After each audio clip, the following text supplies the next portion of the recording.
Hello everyone, today I'm going to be restoring this old axe of mine. This was actually my grandfather's axe for probably quite a long time. It seems quite old.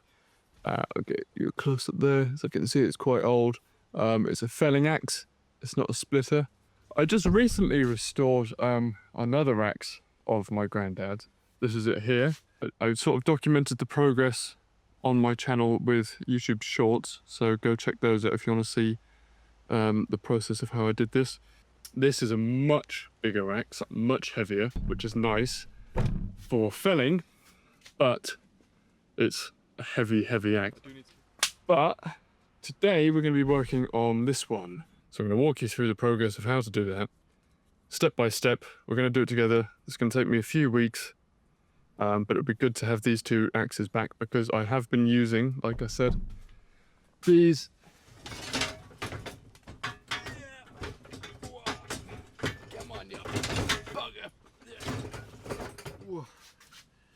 I've been using ones like this, synthetic handles, very small heads. One, they're not quite as good as a good old fashioned real axe. And the other thing, I just prefer something like this, you know, something nice and big wooden handle on here, shiny metal head, sort of, without the rust. Anyway, that's what we're gonna do today. So let's get started.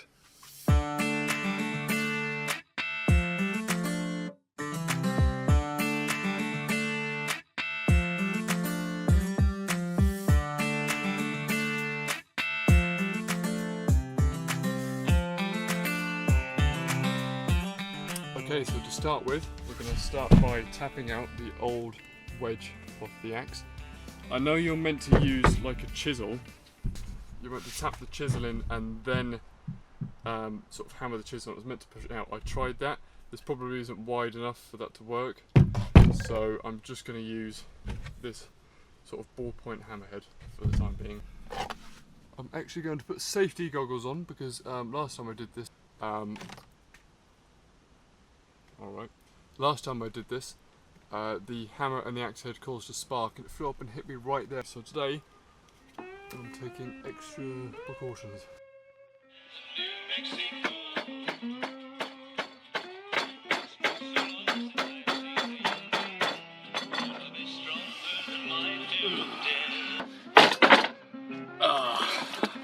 I give up that. Can't get it out today. I'll probably bring it home with me. And then, yeah, I'll try it again at home where I've got a bit more room and I'm not in a, I'm not in a 36-degree polytunnel. Woo!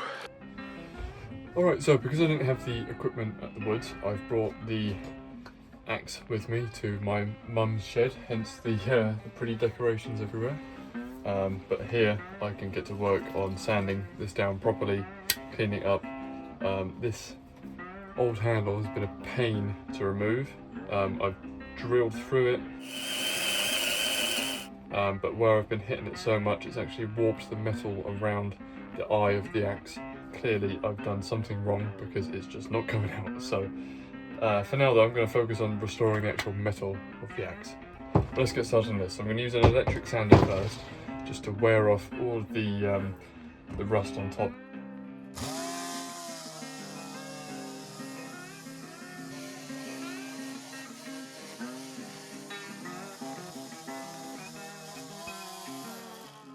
So as you can see, I've done one side of the axe, looking much better than it did before. I've just started the other side, and I've just noticed while I've been sanding it, there's some red paint here.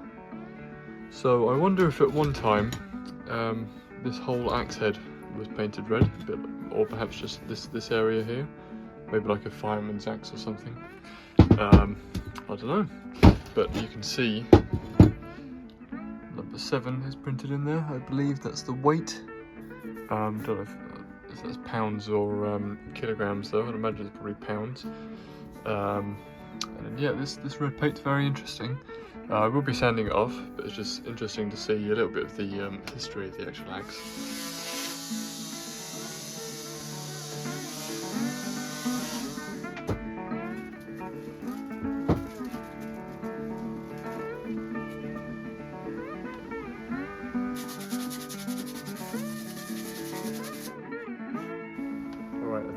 best I can do for now, without like, you know, a big belt sander or something. It's much easier working here because we've got a power supply, unlike in the polytunnel at the woods. So I was able to use the electric sander. I've got most of it off. It's looking pretty good. It's very pitted though. You can see how warped back of the axe is there. I couldn't get that with either the electric sander or the sandpaper. Now I know if you were to do this properly, you would use like a sand blaster and all sorts of other stuff, but for now I think this will do.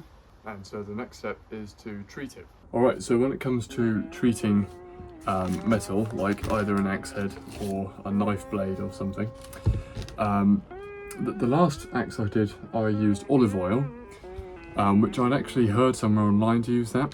I don't know whether the person was deliberately pulling a prank on everyone or if they didn't know what they're talking about.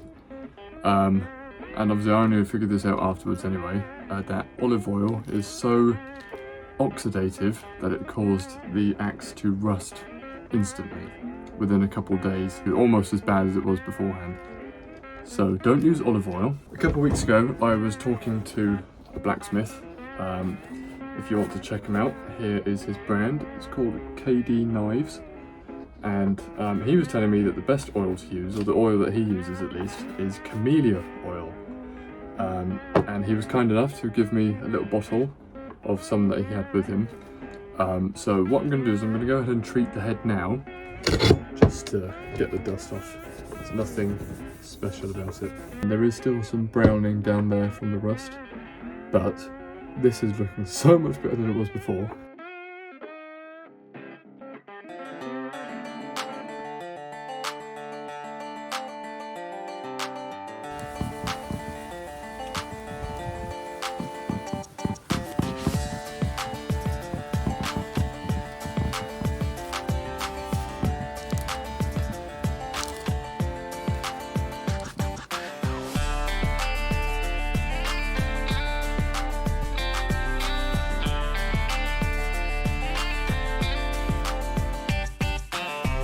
Alright, so that's all good, that's all treated, it's looking very nice. Next step, new handle.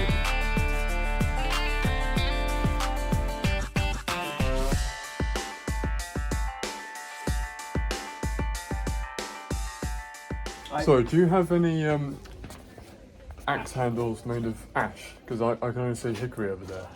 Sometimes we get ash ones, yeah. Okay. But most of the time, people always want the hickory ones. So is there a certain characteristic in the ash that you like more, or something? Or it's just a bit more pliable, I find. Okay, right, yeah. Because I'm restoring an axe at the moment that had an ash handle before. Oh, right, okay. I've just done one. I've put a hickory handle on it, and it is nice. It's just it's not quite the same. It's a lot more rigid, yeah. Right, yeah. So I liked the ash handle on the old one. Right. I mean, bear in mind it was old and it snapped, so that's probably why it was so pliable. Yeah. But these are all the axe handles here.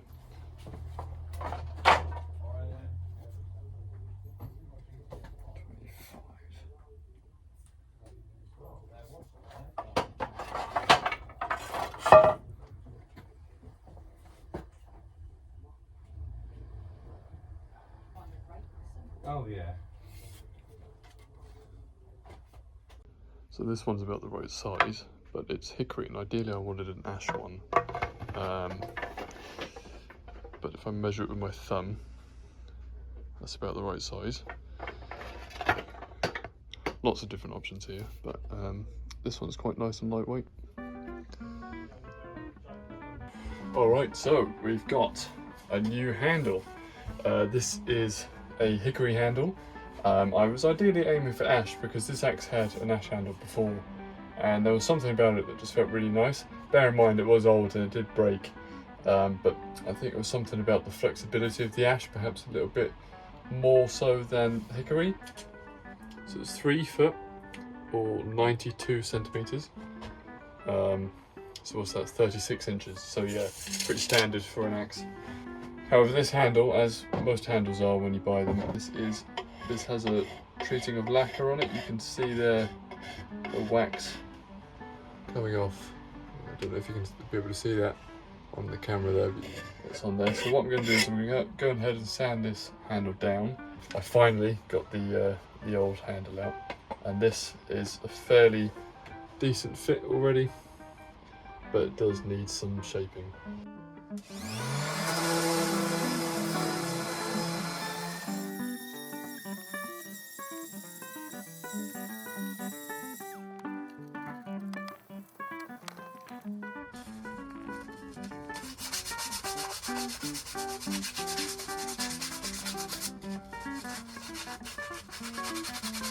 Now, I should say this is only my second time restoring an old axe, so if anyone watching this has more experience than I do, and you have any suggestions for the next time I might be doing this, leave a comment below. Let me know what I'm doing wrong or what I could be doing better, or any other techniques I could use.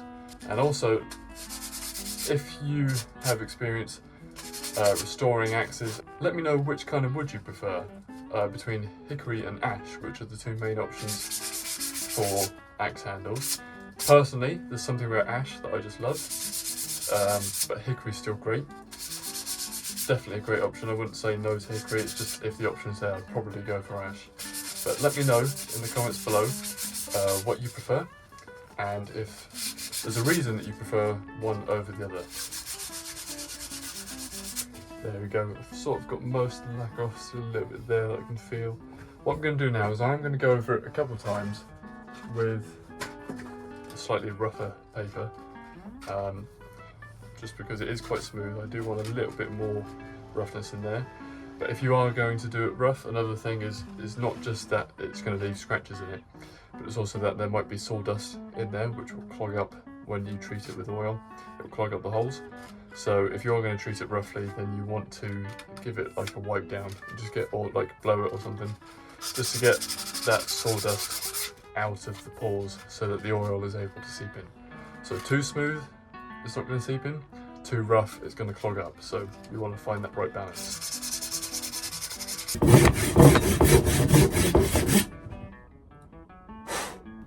There we go. Perfectly slit. I can see the camera through there. When hammering these on, you've got to use a broad mallet though, because a hammer with too small a head will apply too much focused force into one area, and that can actually split the wood. So you've got to use a mallet of some kind. I don't have one, so I'm going to use a hammer. Let's see if that trick will work.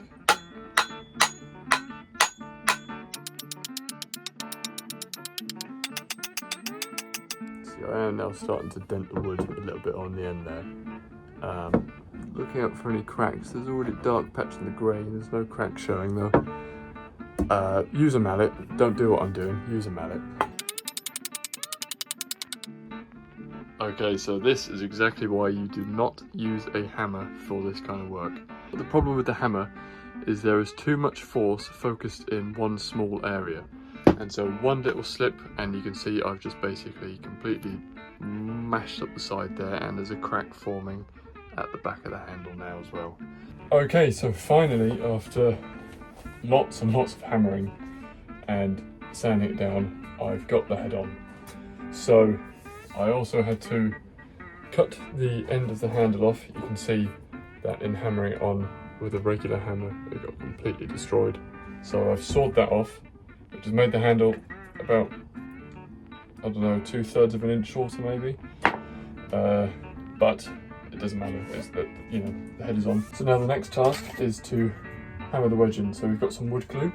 So what you want to do is just give the wedge a little bit of wood glue on there and then hammer it in, and then wait for it to dry before you then saw the excess off.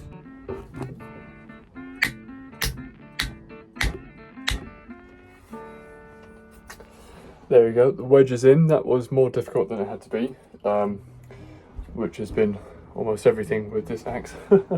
Next up though, it's time to now hammer in the pins.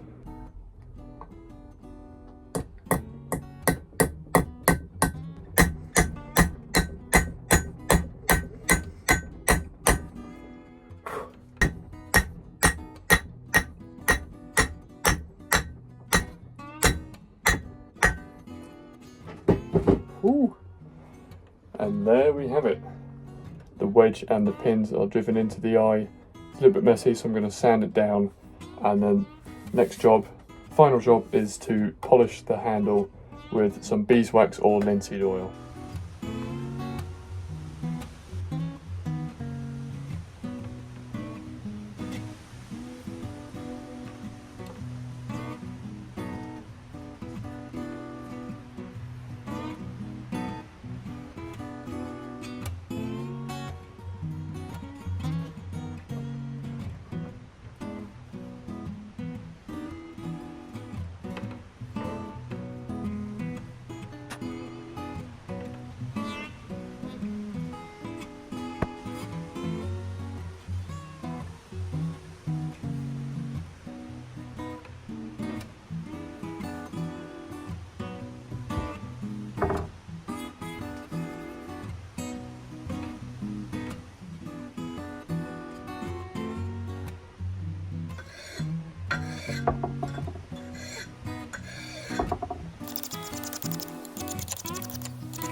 Okay, so after several weeks of doing this painstakingly by hand, I have finished this axe restoration.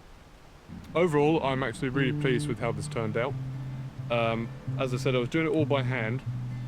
There are a few things that I would have liked to have done better. Obviously, I would have liked to have not destroyed the end of the handle that I would have to take an inch off and make it a bit shorter, but nevertheless it still fits quite nicely in my hand there. And what I did notice actually is I did take more material off one side than the other, so it doesn't sit completely straight when I look down the handle of the axe from the blade. It's ever so slightly off center, but regardless, I'm still pleased with how it turned out, and I love the texture of the handle. Like I said, when I bought it, it was covered in a lacquer to keep it safe and protected inside the shop. So I sanded that all off, and I've been treating it with some linseed oil here in an old whiskey bottle there.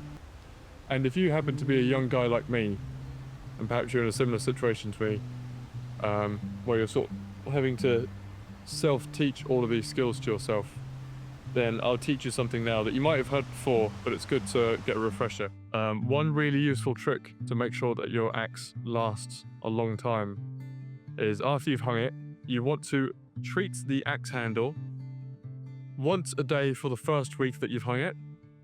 So I've got about 3 days left before I don't have to do that. And then once a week for about a month. And then once a month for a year.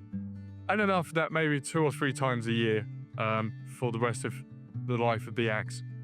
And so you can see here, what I'm doing is I'm just getting a cloth and I'm just running over it with the linseed oil. Only a small layer, but what it does is it just protects the wood from rotting or becoming brittle in the heat or the cold.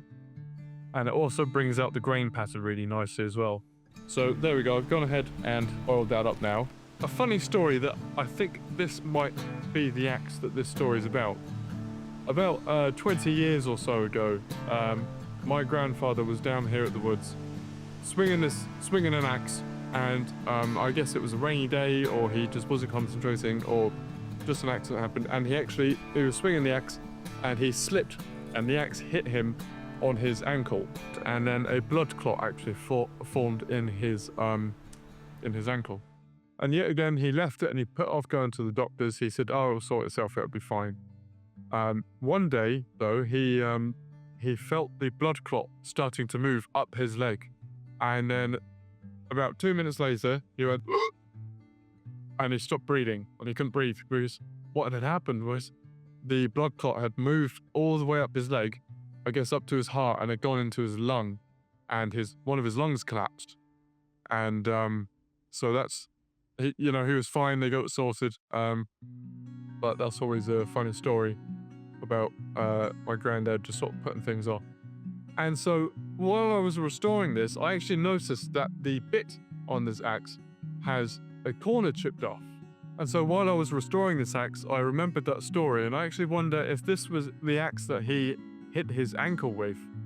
And to prevent that sort of thing from happening again, he got an angle grinder and just grinded off the very last tip of the corner there, which might be, you can imagine if he swung it and it missed, that might be the area that he hit his leg with. So a bit of granddad lore there. And yeah, while I was restoring this, I was just curious whether this might be the axe that happened with. Anyway, that's the axe. That's the history of the axe, I believe. It was my granddad's. He might have chopped his leg with it, I don't know. It had a lovely light coloured wood on it before, and so that's why I went for this wood. Although it's hickory, it's actually stayed light as I've treated it. This last axe I restored, this is also hickory, and yet you can see how much darker this came up when I treated it. It made it this sort of orangey brown colour. Whereas this one, also hickory handle, and yet it has stayed that nice light colour, which is good because this is the colour that the axe was before it broke. I wanted to keep it that lighter colour so that I can distinguish the two, and they've each got their own character. Talking about character, I have actually named these axes. I have decided to call this one the Big Fella. For one, it's a felling axe, so it's the big fella, big solid hickory handle here. And that handle actually adds a lot of weight to this axe, which makes it quite difficult to use if I'm being 100% honest with you. This new axe I have called Slim Jim. A number of reasons for that. Again, the obvious reason.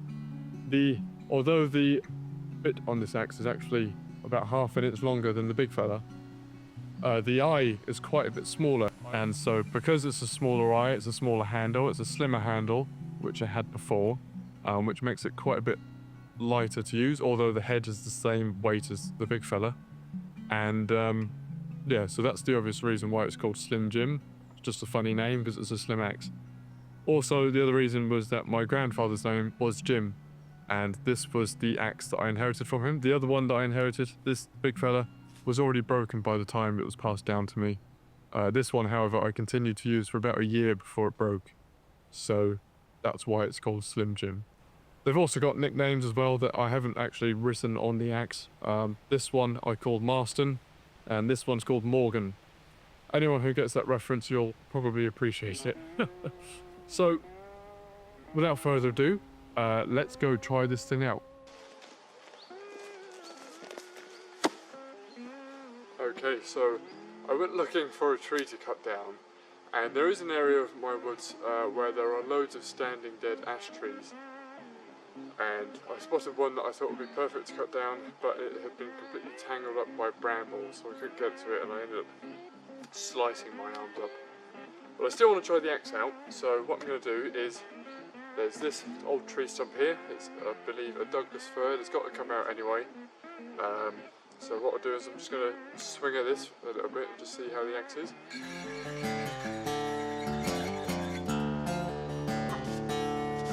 Okay, perfect. Right, let's try this out. Oh, who's that?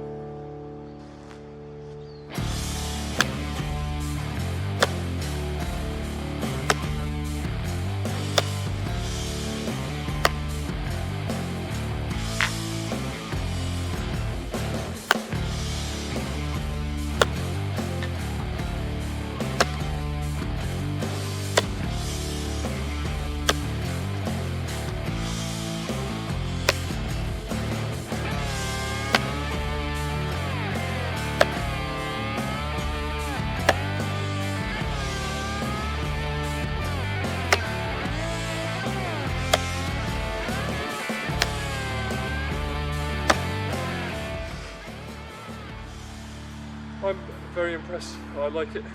I'm very pleased with that. It's a good axe. Nice weight, not too heavy, but you can tell it's a strong axe. So if you enjoy this kind of content, DIY things, outdoor skills, ecology, and rewilding journal, then subscribe to the Wellstead. We've got loads and loads of videos planned for the near future, and I know that you'll definitely enjoy all of them. So there we have it. restoring my grandfather's old axe from start to finish. All in all, this project took me about 2 months as I worked on it in my spare time and with only a limited set of skills and tools available to me. But nevertheless, I'm very pleased with how it turned out. I was able to restore a rusty, old, broken axe into a shiny and usable tool again. But I think on some level, this project was about more than just fixing a tool. This was one of the 2 axes that I inherited from my grandfather, and so it's one of the only direct links that I have to him now that he's gone. It's not a perfect restoration, but I don't think I wanted it to be, because every nook and cranny and little scratch on this axe tells a story. To other people, it's just an axe, and there are a billion others just like it. But to me, I think it holds more sentimental value than that. Perhaps one day I'll retire this old axe for good, and hang it on a wall with the big fella as a display piece. But in the meantime, I'll continue to look after old Slim Jim like any other tool, and use it to carry out the work that my grandfather never got to do. Thanks for watching, and we'll see you next time at the Wellstead.